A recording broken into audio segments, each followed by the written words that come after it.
Jadi, apakah kalian masih mengingat bahwa ya inilah pelajaran ketika kalian masih di sekolah dasar ya. 5 tambah 3, 6 tambah 4, 8 kurangi 2, 9 kurangi 4. Itu pertanyaan yang mudah dan kalian bisa jawab dengan mudah. 5 tambah 3 itu 8, 8 kurangi 2 itu 6, jadi ya lumayan gampang gitu ya. Kemudian ketika kalian beranjak SMP, kalian menemukan ada variabel-variabel X, contohnya 5X tambah 2X. Berapa sih hasilnya gitu ya? 8X kurangi 3X berapa? Dan itu juga lumayan gampang. 5X tambah 2X sama dengan 7X. 6X tambah 5X sama dengan 11X. Jadi sama aja kayak penjumlahan biasa, kita tinggal jumlahin angkanya atau kurangi angkanya, tapi kan X-nya selalu ikut ya. Jadi ada sedikit perbedaan dibanding dengan penjumlahan yang ini gitu. 5X tambah 2X, 7X. Jadi tetap ada X-nya. Kemudian bentuk yang lain juga, misalkan variabelnya ada X kuadrat, 3X kuadrat tambah 2X kuadrat. Hasilnya 5X kuadrat. Jadi 3 tambah 2 itu kan 5. X kuadratnya tetap. Nah, jadi di sini bisa kalian lihat bahwa kalau nggak ada variabel X-nya, ya hasilnya kan cuma angkanya aja gitu. Tetap nggak ada variabel X. Kalau ada variabel X, ya hasilnya juga ada variabel X. Kalau X kuadrat, ya hasilnya juga X kuadrat gitu. 9X kuadrat kurangi 3X kuadrat, ya 9 kurangi 3-nya 6, X kuadratnya tetap ada. Kan seperti itu ya ketika kalian di SD, SMP gitu. Jadi SMP lah. Nah, salah satu hal yang mungkin kalian harus ingat itu kan ketika kalian dihadapkan dengan penjumlahan yang berbeda gitu variabelnya, seperti ini misalkan, 7-nya ada X-nya, 7X ditambah 2. Sementara 2-nya nggak ada variabel X-nya gitu. Nah, ini tidak bisa digabung menjadi 9X atau 9 gitu. Jadi intinya ini tidak bisa dijumlahkan. 7X ditambah 2 itu ya nggak bisa jadi 9 gitu. 7 tambah 2 aja 9, ya salah gitu. Atau 7X tambah 2 aja jadi 9X, ya salah gitu. Sebab ini mah sukunya berbeda gitu. Kenapa 5 tambah 3 hasilnya 8? Karena dia itu satu suku gitu, sama-sama nggak ada X-nya kan. Ini kenapa 5X tambah 2X sama dengan 7X? Ya karena ini tuh satu suku gitu. Ininya variabel X, ini variabel X, jadi bisa dijumlah. Ini juga sama-sama X kuadrat sukunya, makanya bisa dijumlah. Tapi ini dia berbeda suku. Ininya sukunya suku yang variabel X, ininya yang nggak ada gitu. X pangkat 0 sih sebenarnya, jadi nggak ada. Ininya ada X, ininya nggak ada, makanya nggak bisa dijumlah. Jadi nggak boleh hasilnya 9X atau hasilnya 9. Makanya dulu ketika kalian biasa mengerjakan soal-soal persamaan variabel gitu ya, persamaan linear satu variabel tuh, 6X kurangi 3, ya ini kan nggak bisa dijumlah jadi 3X gitu, atau jadi 3. Sama dengan jadi 2X tambah 9, ini juga nggak bisa jadi 11 atau jadi 11X. Biasanya kan kalian harus kumpul-kumpulin dulu. X ya dikumpulin sama X, yang angka biasa kumpulin sama angka biasa. Jadi 2X-nya bisa dipindah ke seberang. Karena ini bentuknya penjumlahan, jadi ketika dia pindah ke seberang itu ya bakal jadi penjumlahan atau pengurangan. Karena ininya plus 2X, makanya ketika dia pindah, dia jadi min 2X. Jadi 6X, nah ini pindah jadi min 2X, min 3-nya kan tetap ya. Sama dengan 9, karena 2X-nya udah pindah. Nah ini kan nanti bisa dijumlah, 3-nya tinggal dipindah lagi aja.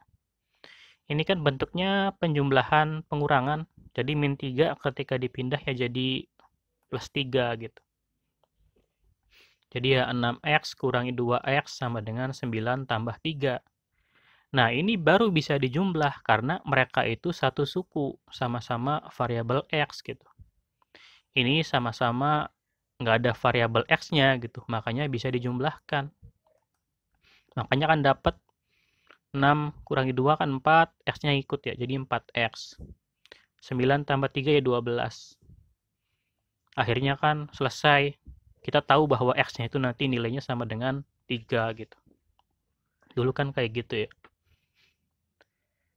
Nah, contoh lain juga ya, kalau misalkan bentuknya kayak gini, ini sama-sama ada variabel X sih, cuma beda kan, kalau ini mah X kuadrat, ini mah X-nya aja gitu, X pangkat 1.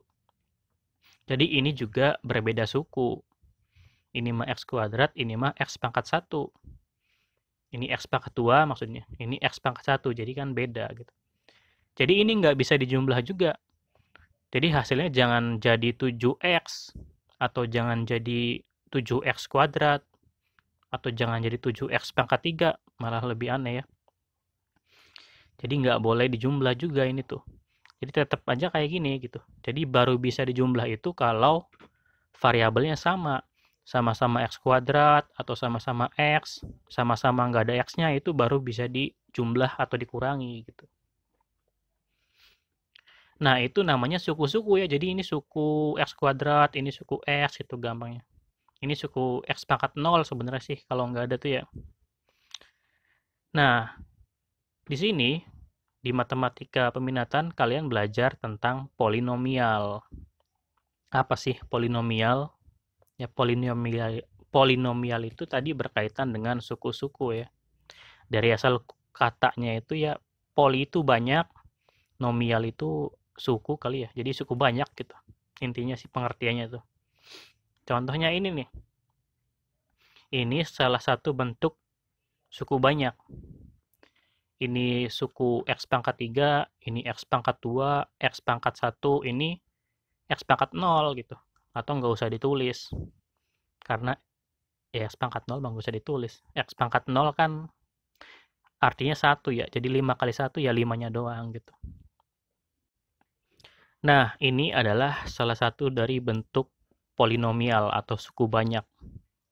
Ini contohnya ada 4 suku.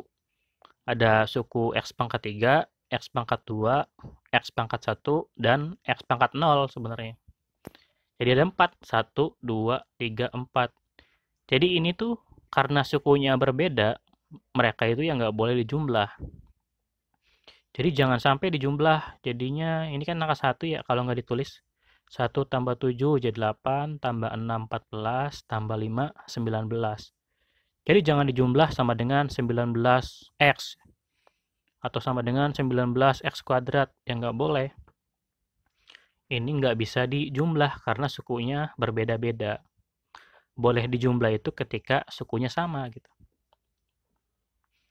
Nah, berbicara tentang polinomial mungkin harus ya sedikit dibahas ya. Ini kan namanya pangkat, pangkat 3, pangkat 2 tuh. Kalau X itu namanya variabelnya gitu. Nah, ini X itu variabel. Ya bisa juga misalkan Y atau P bebas gitu ya sebenarnya sih. Tapi biasanya kan X.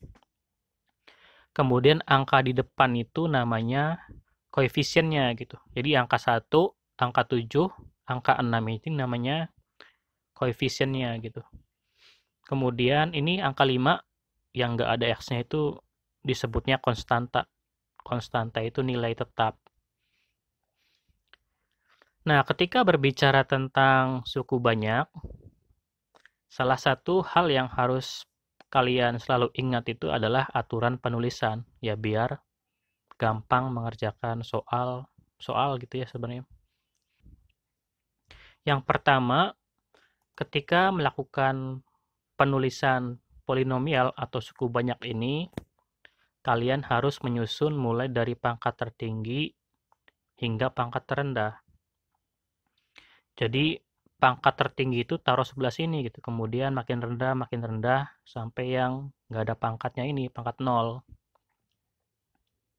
Pangkat 3, pangkat 2, pangkat 1, pangkat 0. Jadi dari pangkat tertinggi ke pangkat terendah harus disusun kayak gitu biar gampang gitu ngelihatnya nanti. Contohnya misalkan kita punya fungsi kayak gini, 3x kuadrat, 2x pangkat 3, kayak gitu. Atau ini, atau ini. Nah, ini adalah bentuk polinomial yang kurang baik, karena ya pangkatnya itu dia nggak urut gitu. Misalkan yang pertama nih, ini pangkat 2, ini pangkat 3, pangkat 1, ini konstanta. Nah, ini kan kurang baik, karena pangkatnya itu nggak berurutan dari yang besar ke kecil gitu. Masa pangkat 3, ini pangkat 2, jadi kan kebalik harusnya ini yang sebelah sini gitu. Jadi 2x pangkat 3 tambah 3x. Nah, ini kan plus 2x pangkat 3, terus plus 3x kuadrat, terus plus 4x, plus 2, kayak gitu. Kemudian yang ini juga bentuk polinomial yang kurang baik.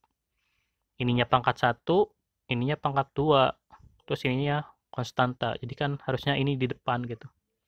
Jadi plus 5x kuadrat, plus 7x, plus 6 harusnya. Pangkat 2, pangkat 1, pangkat 0. Jadi berurutan. Ini juga sama. Pangkat 2, pangkat 3, pangkat 1. Nah, berarti kan harusnya ini itu yang paling depan. Jadi min 4x pangkat 3 itu paling depan harusnya. Baru ini, dan ini. Jadi min 4x pangkat 3 plus 2x kuadrat plus 4x min 9. Kayak gitu. Jadi harus disusun dari pangkat tertinggi hingga ke pangkat terendah. Kemudian, jika ada yang sesuku, harus digabung atau dijumlahkan. Nah, ini dua aturan yang penting ketika menyelesaikan soal-soal polinom ya, biar gampang gitu ngelihatnya.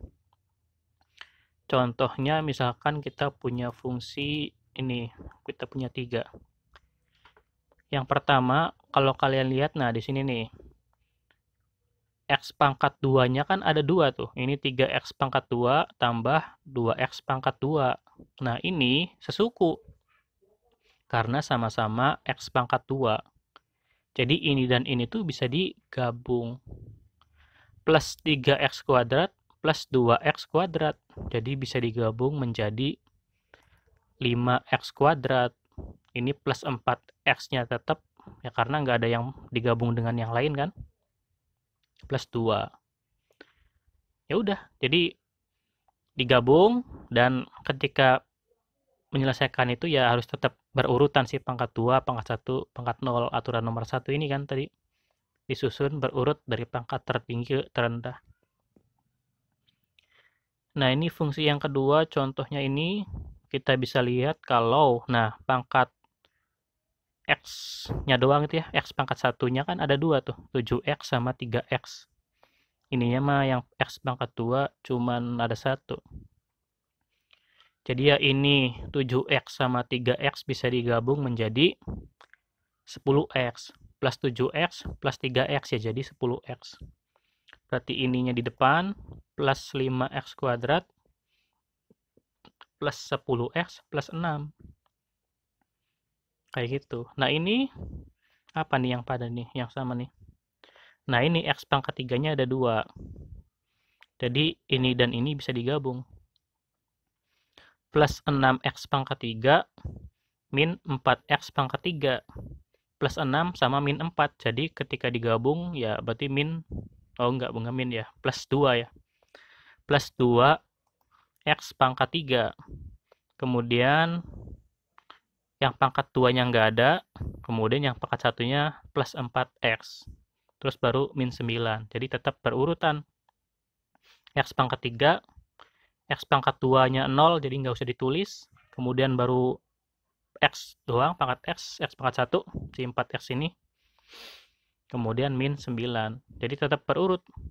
Nggak apa-apa walaupun x pangkat 2-nya nggak ada. Intinya sih ya berurut gitu. Jadi x pangkat 3, x pangkat 2-nya nggak ada, x pangkat 1, nah ini x pangkat 0. Kayak gitu. Jadi tetap berurut.